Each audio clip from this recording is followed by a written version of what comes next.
All right, it's time once again to play Are We Live Yet? Face. The thing that YouTube refuses to really give you a good proper alert when you're going live. We're live enough. We could take off for a 2-second Photoshop right now. As always, not almost always, but my scene transitions brought to us by the shot callers. So I am back in Grandma's. Doesn't quite fit a tech photographer look. It's like the sleekness. Nah, I had some blue lights that were literally just sitting on the floor, untouched for months. I was like, I'm gonna use these on a live stream. Never got around to it, so I'll just film on top of a couch. That's the set dressing today. I swear I'm gonna go shopping for curtains at some point. How's everybody doing? Was it Monday? Monday here. A lot going on planet Earth. Last broadcast, I was very upset as some listeners who tuned out after 3 seconds of watch time on the video because of this old Samson microphone. Hopefully, I've got the levels adjusted. I've got umpteen filters on here, yada yada. So hopefully I got that worked out. Music was overbearing from track to track, and some tracks not so much, but man, what? Like, this is stream, I don't know, whatever. We're not counting anymore, but still the technical stuff going on. Holler at your boy. Comment. What are we talking about tonight? Sony Alpha sales. There we go. The like losing your place live. The one thing that we've been messing with the last few minutes is trying to see if any of these sales are actually worthwhile, which I'm not super in love with any of them, to be honest. I've seen better sales, and I feel like there'll be some better ones just randomly. Always, generally, when you don't have any cash on hand for the sales, but that's the way it goes. Also, it's nighttime, and I'm feeling how I can't speak as loudly as I want to. But this microphone has assured me it does not adjust well to my broadcast voice. So the chill thing is what it's going to be. Shall we look at what I see as the first sale, which you can probably guess what this is going to be all about.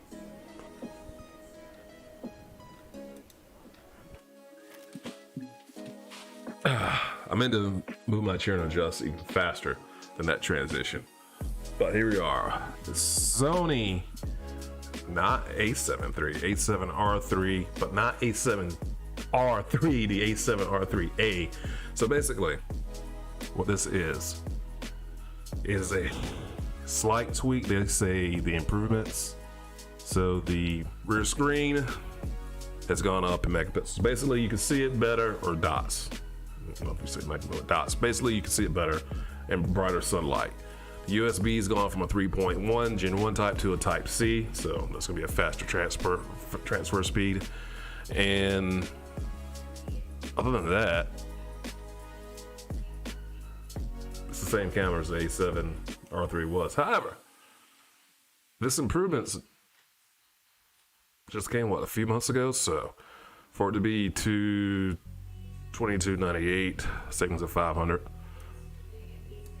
not bad. The A7R4, which also has another letter behind it, no sale on that one right there. So for the 60 megapixels, but 42 will definitely get the job done. And I'm saying that slowly because the rumored A7IV might be flirting with 30, so they're getting kind of close. But A7R3 is still a beloved camera. You're not going to go wrong with that megapixel count at all on there.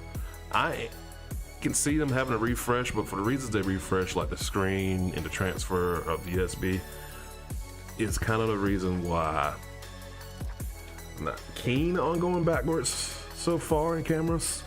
Because, I mean, A7III was 2018, so we're looking at 19, 20, 21. It's about to be 4 years. Still fine functional camera, but the A7III has such a difference in autofocus from everything that came before that in the full frame alpha line, that it was that significant a difference. And normally I don't go on and say that, but that leap matters. It was game changing, as well as that battery life.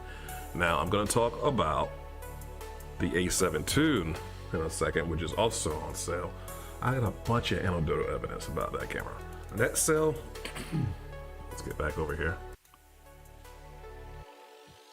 Or it's the almost perfect camera for me, because there's no perfect camera, it's just maybe the perfect one for you, almost best for you. However, I said in the last video, the Sony Alpha A7III mirrorless body only. Now $1698, they're saying it's a sale, but it's generally been that way for the last couple of months, which is another tip off that, yeah, probably that 4 is right around the corner. I'll talk about it more later too. But $1698 is the rate, unless you want to get the A7C for $100 more, which is a better video camera. So that's going to be a thing, the way out. But seeing the $1698 going around a lot, and also remember taxes and insurance that is on here. B&H has some programs you can kind of try to get into to skirt around some of those taxes, but keep that part in mind. So the A7 II, where I'm aware of someone around the area who's been using this camera, they rave about it. What I've always known about this camera, which is why it's nice to talk to someone about it, has been the overheating problem and bad battery. The autofocus just is not there like it is with the A7 III. But the A7 II for $998, that gets you into the full frame area, and I would say this camera would be very appropriate. I say camera so wrong. It would be very appropriate for a certain individual. It's still a lot for price wise. Maybe like just starting out. I know the 500 range is for people who really want to just start out and kind of go from there. But at $998, so $1,000 or so, if you were only interested in stills, I wouldn't really try to do much video on this in this particular day and age. But for stills, even though the autofocus is not the best on the market, still fine and functional. That would be one to look at. When my camera setup went down, so much story time over here. But when my camera setup went down the other year, I was like, can we just go ahead and get the full frame A7 II? And I was considering this, so this is 2 or so years ago. I ultimately didn't do it because, man, I wasn't in the Sony system. I didn't own everything in there. I have these running things in there, which leads me to something I left out, that they're renting something else. Side story. But not being in that system, it was a lot to invest in. And of course, the full frame glass and everything, which is something to look at when you're looking at camera bodies and systems, the ecosystem and all those kind of words. What's it going to be like to get glass? The RF, I have a hard time recommending because RF glass is so expensive. And Tamron, if they ever do RF glass, Sigma hasn't gotten into doing RF glass yet. I know it's coming, and with that will come less of a barrier to entry through price with lenses. So that was why I didn't pull a trigger on A7 II. But I knew how I would use that camera, and it wasn't going to be the right fit for me. But I think it'd be perfect fit for somebody else. What else do we have? The 6000 series, which I just got done raving about in a video that's taken, for some strange reason, a week and a half for us to get through. With the 6000 series, huge in the streaming game right now. So I was trying to find something that would be nice for someone who's just only going to use it as a streaming camera, but of course you can take stills with a 6000 series camera too. But this isn't even a sale price, $763 for this particular one. I think the A5100 can be used with Cam Link that I'm using right now, and you can find those on eBay if you also just want a stream cam. So some things to think about, but for $763, this is a very popular camera. People still put fans on these. I was talking about Sony's overheating, and I've seen people who do those 4+ hour streams, a fan or something's blowing on it to try to keep it cool. Literally, physically keep the body cool outside of it. But the Sony A6000 was the only thing I saw that kind of fit the streaming base. I keep saying streaming, but yeah, you can do stills with these two. The form factor, I'm not in love with. Just like, you know, looking at that photo right there, that form factor is just not there. And the viewfinder's off to the side. We're in personal preference territory, but the camera's fine. Let's hop over to Adorama. That had one thing that caught my eye. The ZV-1 for $796. It's not a bad deal. $796 on the ZV-1 for this entire kit. For someone who's just brand new, starting off, not in love with the ZV-1. Not for me, but I can see how it could be for someone else. Let's back up, because that's not what I really wanted to talk about. I want to talk about something that you don't ever hardly hear about, and they've got the same sales kind of going on. Sony's too. Actually, got some bundles on lenses, which I think are kind of not good deals. For example, the 17 to 28 lens that we've got a video on this channel for $899, when that lens is generally sitting around $800, but it's bundled with stuff, so I guess, but it's bundled with a bunch of stuff that I don't know who really would have use for some of these. There's some filters, but even though it might add like $100 or so to the price, because it's generally not $800 market, I just don't think I would use a lot of this stuff. Really, that's the thing with bundles, are sometimes desirable, sometimes they are not. But this is the kit I was looking at. The A7 III with a speed light.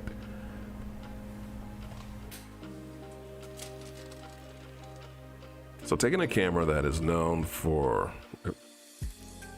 being a low light, wouldn't say beast like the A7S III for video, but definitely great in low light.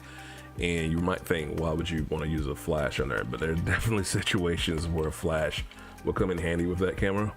And of course, it doesn't have a pop-up like some of the I wouldn't say APS, but yeah, 6000 don't have pop-ups generally either, do they? But we'll say like a Canon Rebel would have a pop-up that just comes right up. That ain't there on the A7 III. So a speed light, even though for me I don't need it all the time, there's less than 5 times a year I could probably use a speed light on a camera. So checking out something that has a flash isn't a bad idea. And I gotta say, if I just needed to get that body and wanted to get that body, this would be the one I would get, because C98, that flash is basically almost free. Trust me, you're paying for it one way or another. But you would be surprised if you don't use flashes. There's a few times they're gonna come in handy. Drinking game. Can we take a drink when I take a drink?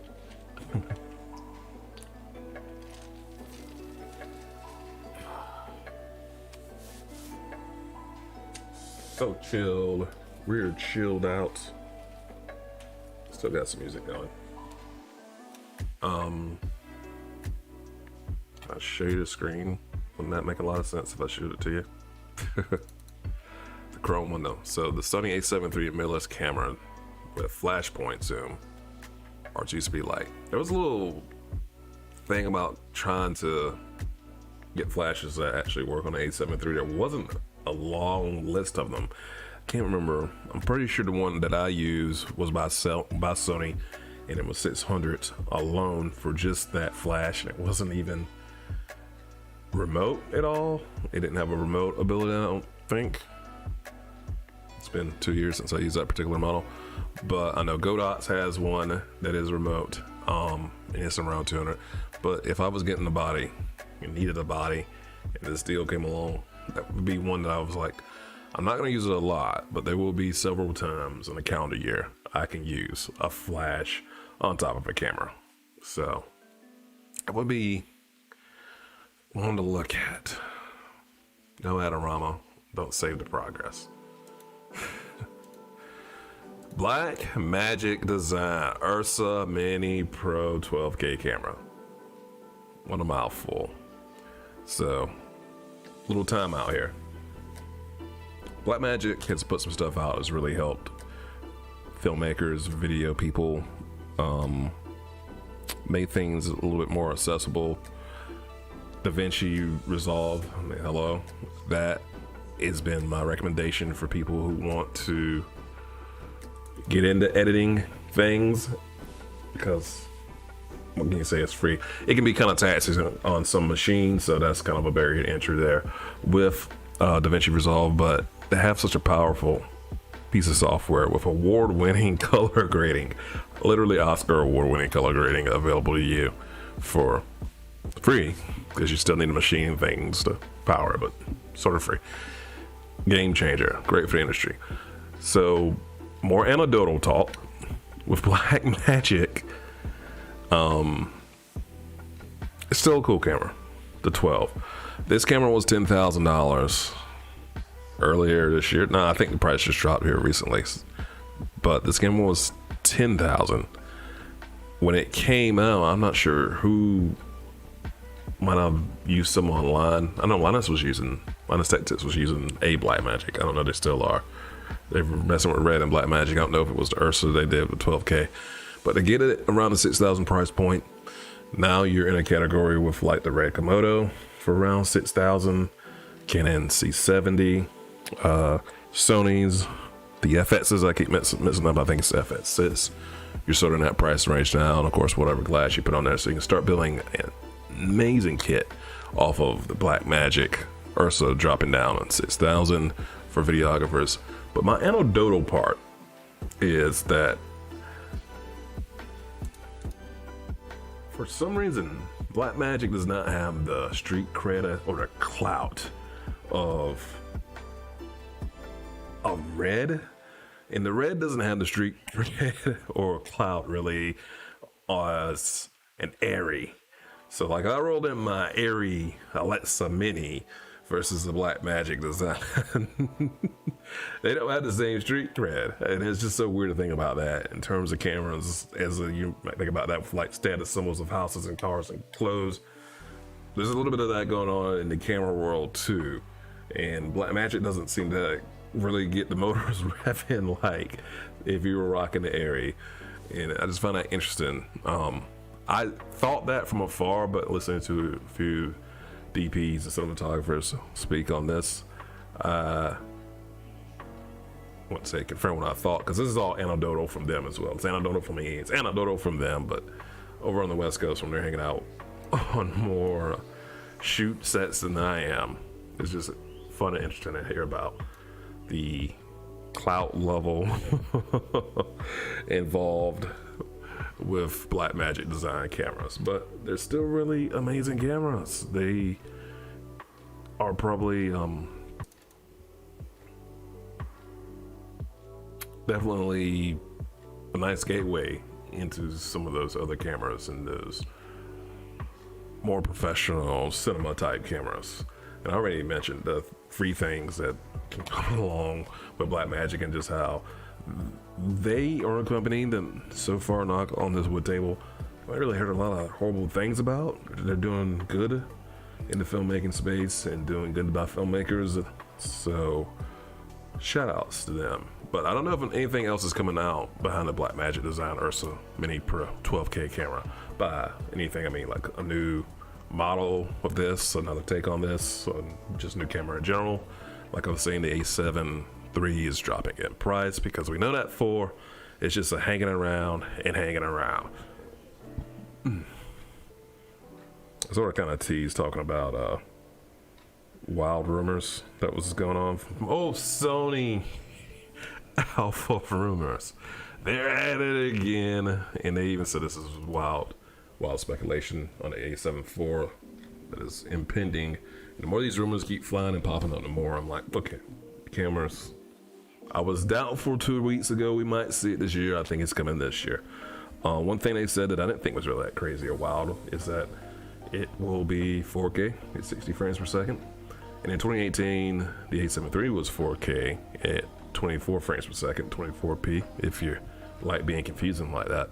But 4K 60 doesn't seem that wow. The real wild part was an HDR type mode, similar to what a phone would have. And if that was possible, cool. If you can get away with not having the phony digital look that everybody who looks at images a lot really isn't a big fan of, great. Don't really think that one's gonna be a thing. 4K 60 seems way more realistic, around 30 megapixels for the sensor seems way more realistic, 5.5 stops for in-body image stabilization, and IBIS seems realistic. I mean, the 3, I didn't look at the IBIS on that, wasn't 5.5. Was it 3? Was it 4? Or was it also 5.5? I don't know. Still, I can't figure out why.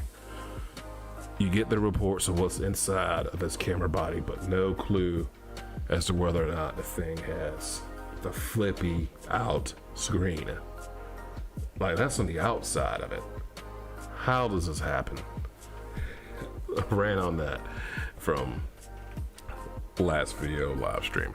So these are the sales of the week that I thought were worth talking about. Not blown away with any of them. A7R3A, $22.98. What's the savings? $500 body only. I did a lot of body onlys because the lenses are sort of one of those things like, man, everybody can want and need is something so different in lenses. Didn't really go with kit. And this has changed my whole thinking on cameras. I was like, sure, if you wanted thousands of dollars of cameras, you knew exactly what you want. That person knew what they wanted. Not exactly. Not exactly. As I talked with someone rocking a Canon, what's the flagship? The was it the Mark II version of the 1DX, and they're tripped up across up, and I'm like, yeah, but 1DX, what's the problem? But when I get into the mirrorless, and my advice to that was, don't rush. Don't feel pressured into going into mirrorless, because the 1DX Mark II is gonna do just fine in the photography department. The A6000, the 6000 line, bless it. Sony makes sense with the full frame alpha line. Just go 1, 2, 3, 4, or they were making sense until they put out things like A7R3A. But then that 6000 line is so confusing number wise, just like a lot of tech. It doesn't just count up with the newest version getting a new number like 1, 2, 3, 4. Just ridiculousness. 1698 would be the deal I would go with if I was getting one tonight. 1698 for flash you will use less than 5 times a year, but you'll be happy that you have it when a chance comes, versus 1698 for body only. And that's B&H, that's Adorama, that Black Magic Mini 12K. And I also am victim of not liking the cloud, even though I like the company.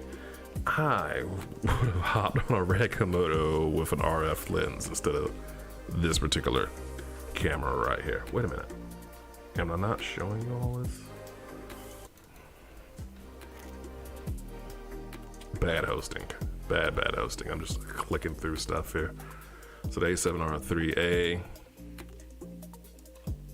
A7 III. So you got B&H, no flash over on Adorama. Get a flash for the same price. Sony 6000 series, mirrorless. The A7 II, interesting camera. Actually, still wouldn't mind having that.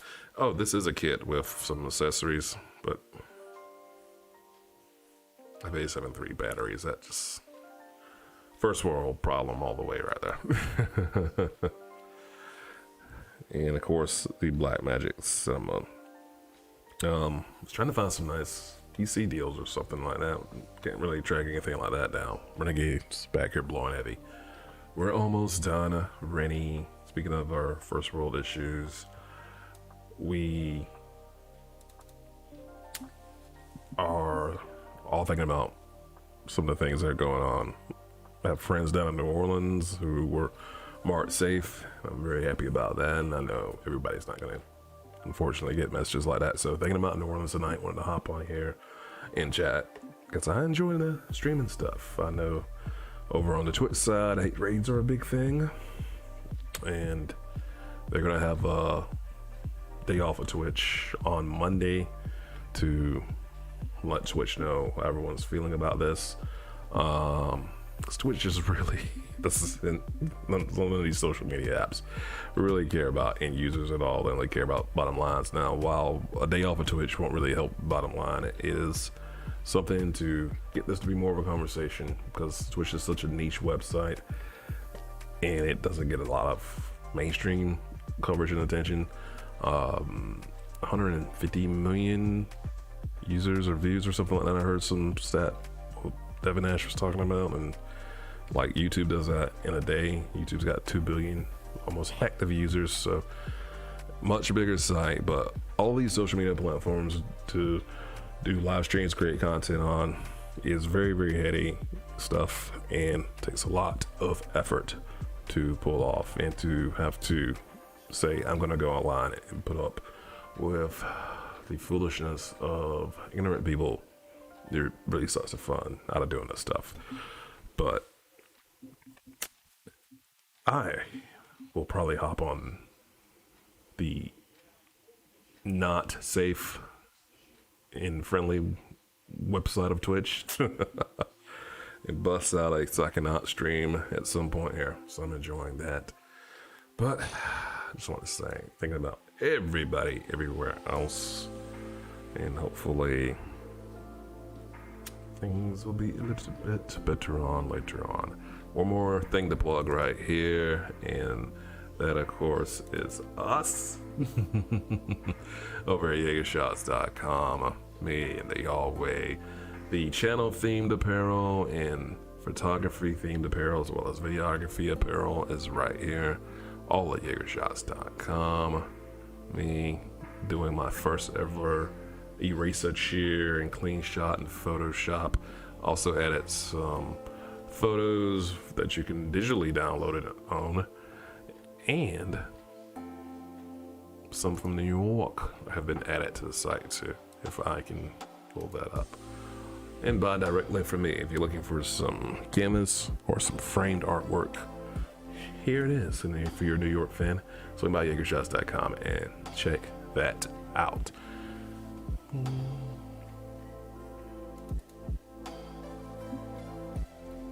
We're done. Being like a good Jared on done. Not joking. All right, that's it.